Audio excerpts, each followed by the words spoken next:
Boker Tov, il est 8h, heure de Jérusalem, 7h, heure de Paris. C'est l'heure du premier journal d'information ce matin sur Studio Kalita. Un journal que nous allons débuter, bien entendu, par l'activité électorale. 2 jours avant les primaires au Likoud qui auront lieu donc mardi, le Premier ministre Binyamin Netanyahou demande à la direction et aux adhérents du Likoud la possibilité de disposer de 3 places réservées pour des candidats de son choix qu'il voudrait intégrer dans la liste de son parti. Il s'agit des places 21, 28 et 36.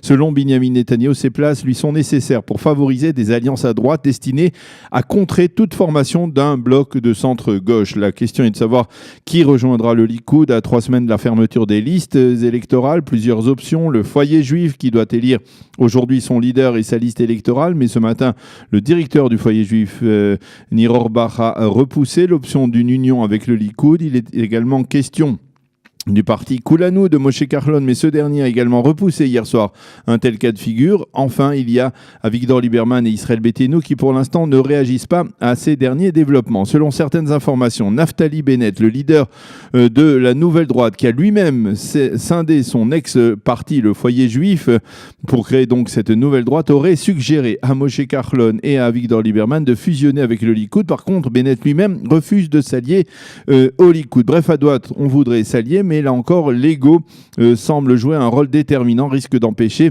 le renforcement de ce bloc de droite. Au centre et au centre-gauche, dans le centre-gauche, les pourparlers se poursuivent apparemment entre les proches de Yair Lapid et ceux de Benny Gantz. Selon eux, une décision concernant une union du centre-gauche devrait intervenir dans les 2 prochaines semaines, mais les proches de Yair Lapid continuent à prétendre que c'est le leader de Yesh Atid qui doit conduire une éventuelle liste commune avec en seconde place Benny Gantz. Selon un sondage diffusé hier soir, l'opinion publique israélienne semble préférer Benny Gantz à Yair Lapid à la tête de ce bloc de centre-gauche. Demain, Lapid doit prononcer un important discours dans lequel il doit s'en prendre à Binyamin Netanyahou, entre autres, et vanter également les mérites de Benny Gantz. C'est durant cette semaine que le parti de Gantz, Résilience pour Israël, doit présenter sa liste électorale. Il est possible que Gantz garde la seconde place pour Yair Lapid, si les pourparlers donc devaient aboutir, ou même pour Gabi Ashkenazi, un autre ancien chef d'état-major qui pourrait se lancer dans le bain politique. Autre développement,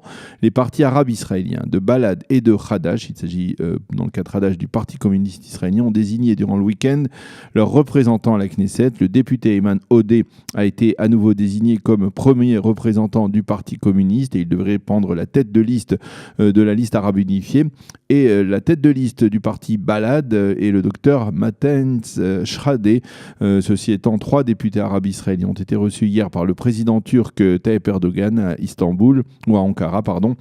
Parmi ces députés, Ahmed Tibi, ils ont sollicité le président turc afin qu'il libère des citoyens arabes israéliens qui sont actuellement détenus dans les prisons turques. Erdogan les a félicités, je le cite, pour servir le peuple palestinien au sein de la Knesset israélienne. Réaction d'Avigdor Lieberman: avec une telle bénédiction de la part d'Erdogan, il est évident que la place de ces députés est à Ramallah et non pas à la Knesset. Fin de citation. Plusieurs dizaines d'ambassadeurs en poste à l'ONU ont participé au cours des derniers jours à un voyage d'études organisé par l'ambassadeur d'Israël aux Nations Unies, Dani Danon. Ils ont visité Jérusalem et se sont même promenés dans la cité de David, en contrebas des murailles de la vieille ville. Aujourd'hui, ils rencontreront à Jérusalem le Premier ministre Binyamin Netanyahou et se promèneront également dans le nord du pays. Au programme, la visite d'un des tunnels creusés par le Hezbollah sous la frontière israélo-libanaise. À Jérusalem, Dani Danon a déclaré à ses ambassadeurs que cette ville, capitale d'Israël, était l'expression du lien éternel qui relie le peuple juif à la terre d'Israël. Selon Danon, la visite de ces ambassadeurs, plusieurs dizaines d'ambassadeurs, prouve que les choses sont en train de changer à l'ONU en faveur de l'État d'Israël. On repart du dossier de la résidence du Premier ministre, ce dossier qui concerne en particulier Sarah Netanyahou. L'État pourrait indiquer qu'il conditionne la poursuite des tractations avec l'épouse du Premier ministre à une reconnaissance de sa part de ses infractions. Madame Netanyahou pourrait alors être condamnée, mais avec des chefs d'accusation bien moins importants. La météo pour terminer, le temps sera ensoleillé sur l'ensemble du territoire israélien avec une hausse des températures, 17 degrés aujourd'hui à Jérusalem, 20 à Tel Aviv et 26 degrés à Eilat. C'est la fin de ce journal d'information sur Studio Kalita relayé par Radio J.